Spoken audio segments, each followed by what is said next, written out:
Byron Allen, one of America's most prominent black businessmen, just reportedly bid $10 billion for broadcasting giant ABC in a bold move that would cap a stunning M and a record. Disney CEO Bob Iger has a lot on his plate these days. Since returning to the job he had left behind just 2 years ago for his handpicked successor, Bob Chapek, he's weathered a downturn in his flagship Marvel and Lucasfilm divisions, massive losses from the Disney Plus streaming initiative, and a historic double strike in Hollywood shutting down production. And that's before you get to old-school linear television, where he just suffered through a bruising negotiation with Charter Communications and saw the unthinkable happen. A blackout for tens of millions of customers of ABC and ESPN. The deal wrapped up just in time for the inaugural Monday Night Football broadcast. In recent months, he's mused aloud to CNBC in July that linear TV may not be core to the company's future. Now another shoe may be dropping as Bloomberg reports that Iger has fielded a $10 billion offer for ABC, one of the traditional Big Three networks, and the bidder is none other than Byron Allen, one of America's most prominent black businessmen and a bona fide media mogul. It's early in any potential sale process, but Allen's ownership of ABC would cap a remarkable career in media M&A. Earlier this week, Bloomberg separately reported that Disney had held talks with Nexstar Media Group, which owns roughly 200 local television stations around the country, about selling ABC and its local affiliates. Disney issued a public statement confirming that it was considering options but had made no decision regarding the future of ABC or other assets. The current offer wouldn't be Allen's first deal with Disney. In 2019, he became an equity holding partner at a company formed when Sinclair Broadcast Group scooped up some 20 regional sports networks from Disney for $10.6 billion. Allen's offer was reportedly for a package of 8 local stations, cable channels, National Geographic and FX, and a crown jewel, ABC. Allen Media Group, of which Allen is chair and CEO, valued the total earnings of those channels at $1.25 billion over the last 12 months, a person familiar with the deal told Bloomberg. The final deal price could change based on whether their actual earnings turn out higher or lower than the forecasted $1.25 billion, Bloomberg further reported. Here's a look at how Allen ascended from a start in stand-up comedy to a perch as a media kingpin poised to take over one of America's most important TV properties. A prolific dealmaker, pulling off this deal would cap a raft of recent acquisitions for Allen, who may have seemed an unlikely mogul when he debuted on Johnny Carson's Tonight Show in 1979 as an 18-year-old comic, the youngest in the program's history. Allen transitioned from talent to executive in the early 90s, eventually launching Allen Media Group, then called Entertainment Studios, in 1993.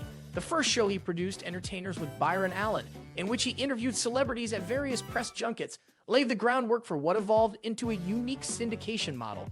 Rather than charge networks a fee to license the show, he would offer it for free and then take a cut of the advertising revenue on the back end.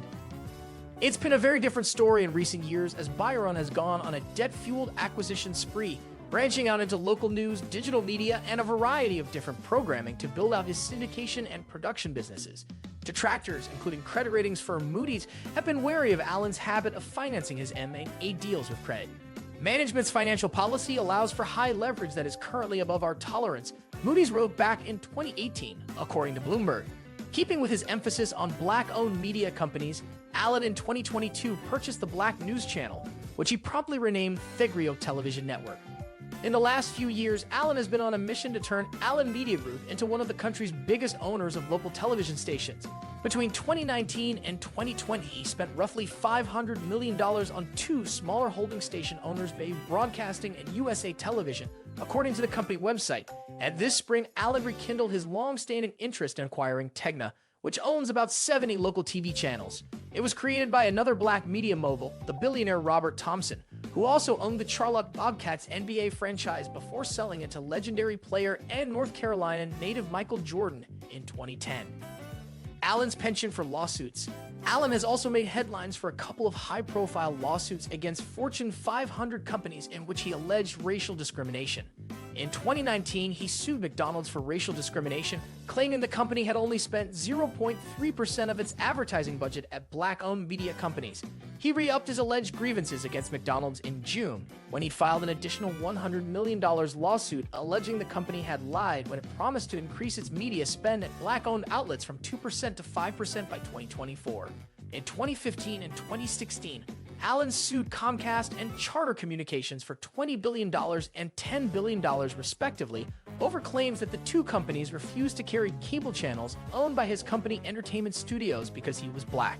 The case relied on part of the Civil Rights Act of 1866, which allowed black Americans to enter into contracts in the same way white people could.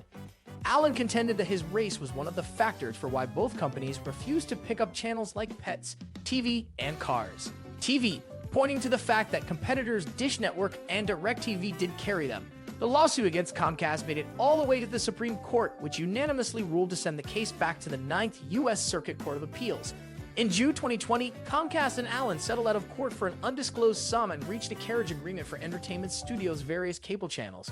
A few months later, in February 2021, he would settle with Charter as well. To hear Allen tell it, all of his previous moves and deals were preparation for Allen Media Group's current moment. "We haven't even begun," he said in the same PBS interview. "The first 20-30 years were the hardest. That was laying down the foundation." Did you enjoy our video? Please check this video out and leave a comment. Thank you for watching.